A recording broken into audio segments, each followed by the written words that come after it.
Disclaimer, this video is created for educational and storytelling purposes only. It does not promote gambling, betting, or any illegal activities. Viewer discretion is advised. कुछ रहस्य दिन के उजाले में नहीं खुलते, उन्हें देखने के लिए चांदनी, सन्नाटा और साहस चाहिए। आज की मिस्टर प्रिडिक्टर की 43वीं रहस्यमय कड़ी ऐसी ही एक शीतल मगर रोमांचक यात्रा है जिसमें 5 अनोखी पुस्तकें शामिल हैं: भूतनाथ, चंद्रामा, पुजारी, जहारना और हाथी की जान। और इनका मेल लेकर आता है अर्जुन के अतीत का वो अध्याय जो उसने खुद से भी छिपा रखा था। 24 जून की रात चंद्रमा पूर्ण अवस्था में था और उसकी दूधिया रोशनी एक पुरानी गुफा पर पड़ रही थी जिसे गांव वाले चंद्र गुहा कहते थे। आशब तीनों पात्रों को वहां लाया और कहा, आज जो तुम जानोगे वो सिर्फ अर्जुन के नहीं, पूरे समय चक्र के सत्य को उजागर करेगा। ये 5 ग्रंथ तुम्हें 5 स्वरूप दिखाएंगे: भय, शांति, विश्वास, बहाव और बलिदान। भूतनाथ चार्ट समीर ने उठाया और किताब खुलते ही हवा में सरसराहट गूंजने लगी। पन्नों पर उभरे वे दृश्य जो कभी किसी ने देखे नहीं थे।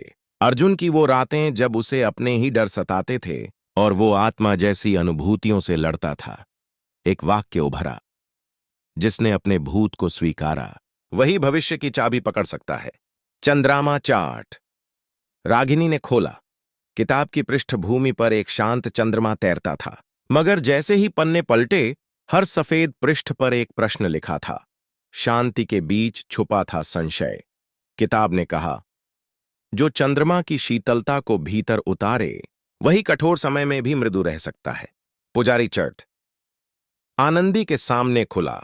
किताब के पहले ही पृष्ठ पर एक मंदिर बना था जिसमें एक पुजारी अकेला बैठा हुआ दिखाई देता था। वह प्रार्थना कर रहा था, लेकिन बिना देवता के। धीरे धीरे खुला कि वह पुजारी अर्जुन ही था, जिसने विश्वास में सब कुछ अर्पित कर दिया था, लेकिन उत्तर कभी नहीं मिला। आखिरी पन्ने पर लिखा था, जिसे बिना उत्तर के भी पूजा करना आता है वही सच्चा साधक होता है। झरना चार्ट। सभी ने मिलकर खोला। किताब में बहती धारा की आवाज थी।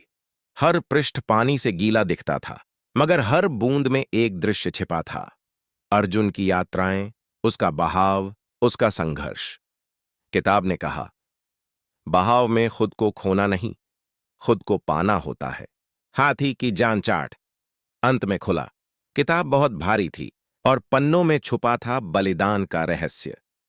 हजारों हाथियों की एक कथा, और उनमें से एक जिसने अपनी जान देकर पूरे वन को बचाया था। तभी आनंदी की आंखों में वो दृश्य लौटा जब अर्जुन ने किसी और के लिए अपने सारे अवसर छोड़ दिए थे।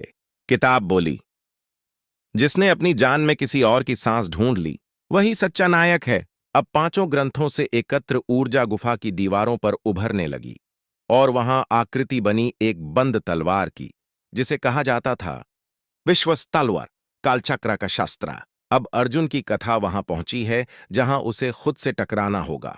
5 तत्वों ने उसे पहचान दिलाई। अब न्याय की कसौटी बाकी है। पार्ट 44 में सामने आएगा वो निर्णय जो अर्जुन को करेगा समय का अधिपति या केवल समय का एक अध्याय।